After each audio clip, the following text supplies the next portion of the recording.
You don't have to be beautiful to turn me on.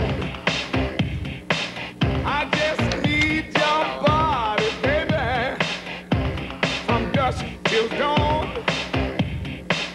You don't need experience to turn me out. You just leave it all up to me. I'll show you what it's all about. You don't have to be rich to be my girl. You don't have to be cool. The isolation of the image and its enhancement through size makes it somewhat frightening. It's like having a RoboCop come after you. You know it's not real, and yet you can't quite get away from it. I suppose a very obvious question is, does being blown up make them different from cartoons in more than degree? Well, at the beginning, people said I blew them up and changed the context. I took them into galleries, and therefore I was making a statement about that these are art. I think blowing them up does get you to examine them more closely, see how you get the idea that it's kind of funny the way these things are made, that a girl will have really yellow hair and she'll really have red dots on her face and blue dots in her eyes, or whatever the cliche is. And that we've taken this for real, kind of, without thinking about it. And now we can see how artificial and abstract it really is. His apparent duplication of other people's images has sometimes ended in controversy. His use of one newspaper strip drew comment when the original cartoonist happened to spot it. Well, I took this from a Steve Roper cartoon. And, well, I like the idea that when you take a frame from a continuous strip, that it can mean something completely different in another context than as a painting. And this was something like that. And I know that the artist, William Overgaard, saw this in my painting in the Guggenheim, my painting of his strip, and wrote me a nice letter saying how he liked to see his work in the Guggenheim. That was nice. Here was actually the panel out of my strip. I mean, it was the exact same thing. And I remember at the time thinking what a remarkable thing it was. And then later, there was an article in Time magazine about it. And in that article, in talking to Lichtenstein, he said that he was influenced by the comics, but he certainly didn't literally copy them. And I thought it was really sort of amusing. And I wrote Time magazine an article saying, well, possibly he didn't, but if you compare these two drawings, and one of them was my drawing and one of them was Lichtenstein, reduced down to the same size, they appeared to be almost identical. And that began the whole sort of controversy about whether or not he really had copied this literally.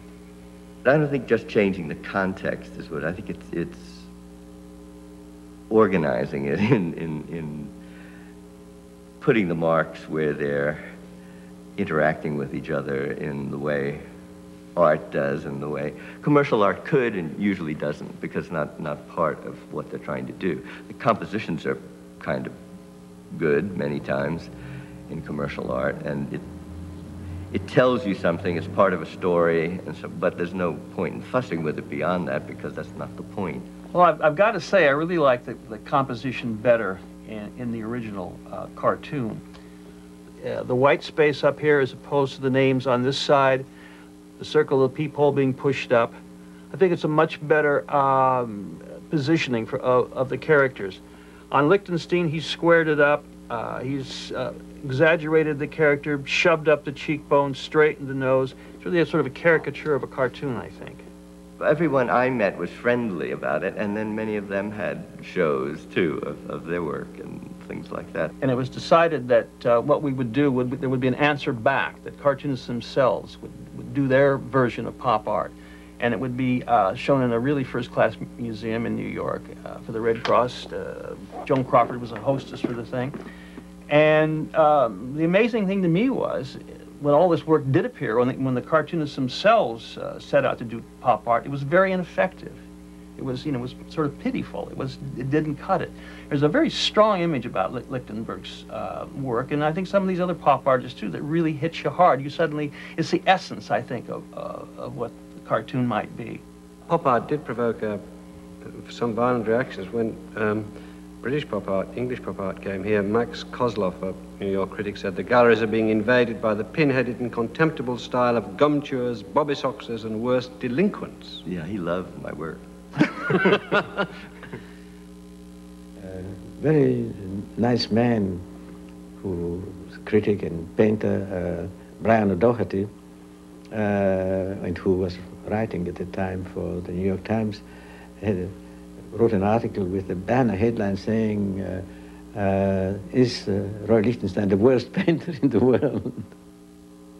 But the artist outlasted his critics, and when in 1968 he did an exhibition in England at the Tate Gallery, the reviewers and public alike flocked to admire his cartoons. The Tate purchased Wham for the nation, leading in turn to a series of new cartoons in the British press. It was really rather startling to see the way in which the pop artist very quickly seized the moment and became the center of attention. And I think it was primarily because they were so absolutely new and because the subject matter and their techniques was so innovatory that they really dominated everything else that was going on at that particular time. Lichtenstein's paintings were popular partly because of the classical skill in composition, but the viewer can easily be distracted by his choice of subjects and his mimicking of mechanical means of reproduction. He paints so as to prevent his work looking like paintings. His most radical innovation is his hijacking of Bende dots, the fine dotted screen that creates half-tones on printed pages such as comics.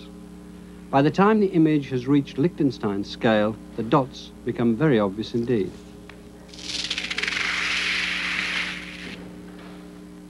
His assistant paints the dots onto paper, cuts them out, and then collages them onto a picture. This allows Lichtenstein to see what the end result will look like and still radically change his mind without having wasted too much time. And I was particularly interested in dots and because they would show 50% red or blue or black or whatever it was. And why did that matter sort to of, you? well, because it had no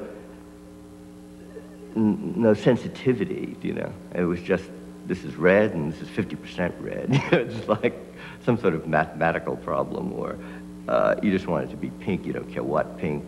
You know, it had that complete sort of lack of, or it symbolized really a lack of nuance.